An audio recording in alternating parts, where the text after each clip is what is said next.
If a calorie deficit is the only way to lose weight, big fella, then how is it possible that other diets work?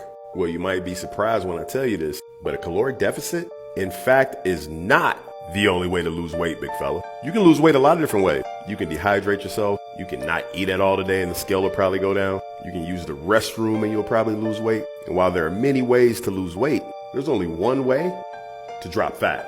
And you cannot drop fat without being in a caloric deficit, big fella. That said, let's explain why other diets. Let's start with the keto diet. Keto is a very low carb diet. In order to make that work, the requirement is you got to essentially cut out a whole damn macronutrient, carbohydrates. If we're cutting out an entire macronutrient, in this case carb, you're going to eat fewer calories and put yourself in what we call, say it with me, a caloric deficit.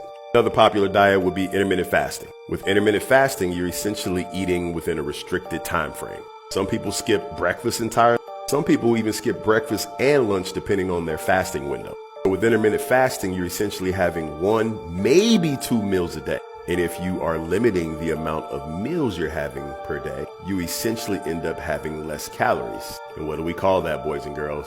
You guessed it, a caloric deficit. Should we talk about the paleo diet? If we're following paleo the right way, we're supposed to only be eating natural, minimally processed food, which eliminates all the high-calorie foods that we would normally eat in modern-day society. You see where I'm going with this? When we eliminate those high-calorie foods, we fill up on the whole natural, lower-calorie food. Yep, we put ourselves in a caloric deficit. Here's the good news, big fella.